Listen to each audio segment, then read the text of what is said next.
Mr. Man. Ready, steady, bake.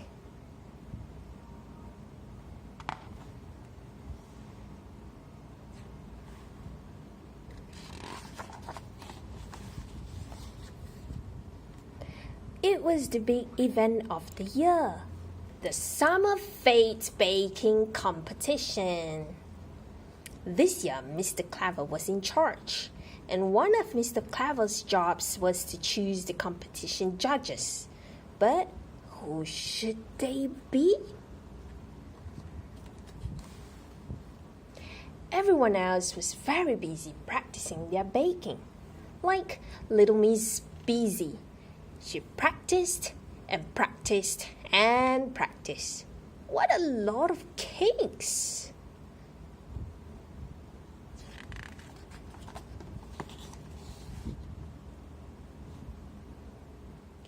Baking is a very precise type of cooking, and Little Miss Needs made sure that she very carefully measured and weighed all the ingredients for her bake. She had measuring spoons and measuring cups and measuring jugs and lots of weighing scales. And because she was so neat and careful and precise, she made one small but perfect jam tart.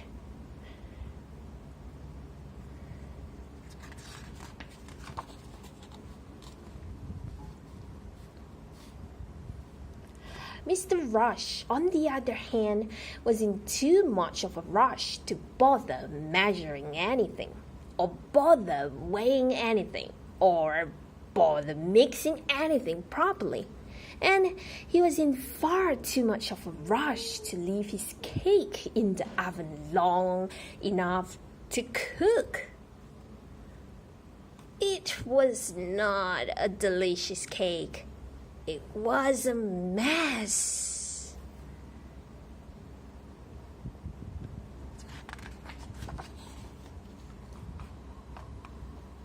But not as big a mess as Mr. Worry's kitchen. Little Miss Naughty had sneakily loosened the lid on his food mixer. Oh dear, pink icing everywhere. What a worry.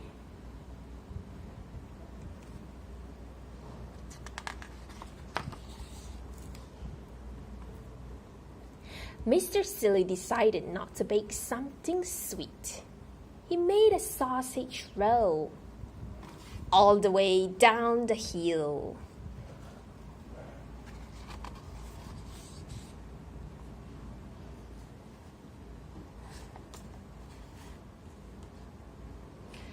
The day before the competition, everyone went to the shop to buy all the things they needed. Now, to bake something tasty, you need lots of tasty ingredients.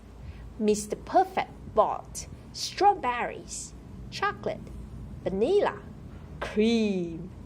Yummy! Mr. Mean's list, on the other hand, was not so exciting. He bought one currant.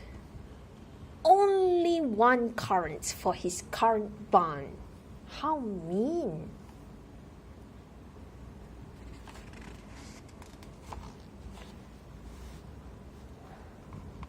And then it was the day of the summer fete. In the baking tent, everyone waited nervously behind their cooking stations. Ready, steady, bake! Cried Mr. Clever.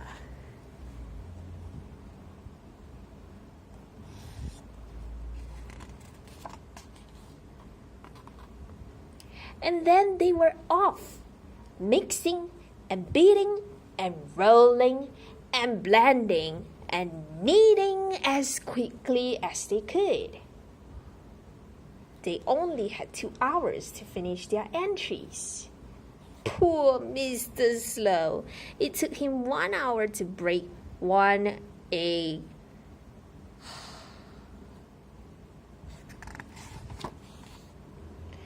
Mr. Impossible really wanted to impress the judges.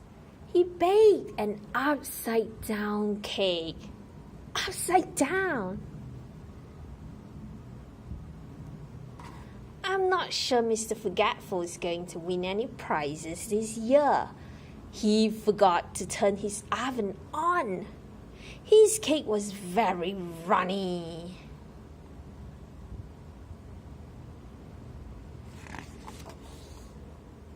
And that wasn't the only disaster. Little Miss Whoops tripped over her rolling pin and dropped her chocolate cupcakes.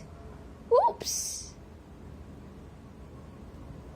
And Mr. Wrong put too much baking powder in his cake mix.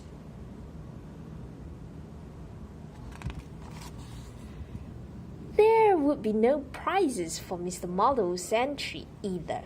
He was trying to bake a loaf of bread, but muddled up flour and flour. Little Miss Naughty made a custard pie, and can you guess what she did with it? Splat! That's right.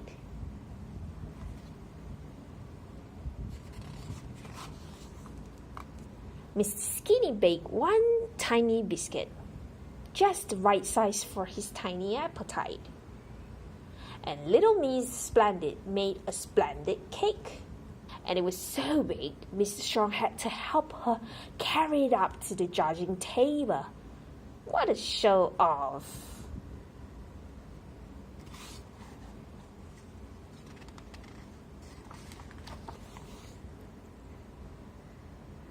What a lot of entries there were to judge. Cakes and muffins and tarts and biscuits and bread and pies and pastries. Mr. Clever had chosen two judges who know an awful lot about food. Everyone left the tent while the judges considered the entries and decided who had won a prize. But when they were called back in for the prize giving, the table of entries was bare. Not a cake or a biscuit or a pie was left. It had all disappeared, every crumb, every morsel, every scrap. Have you guessed who Mr. Clever had chosen to judge? That's right, Mr. Greedy and Little Miss Greedy. And all the food had disappeared into their tummies. And what very big tummies they were.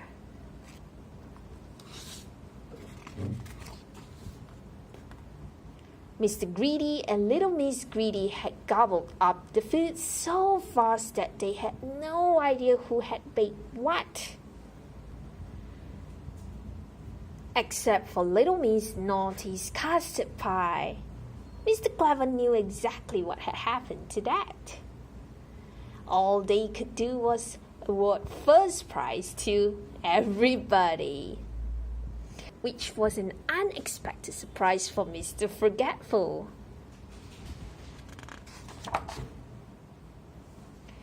Maybe Mr. Clever is not quite as clever as he thinks he is. Choosing Mr. Greedy and Little Miss Greedy to be judges is what you might call a recipe for disaster.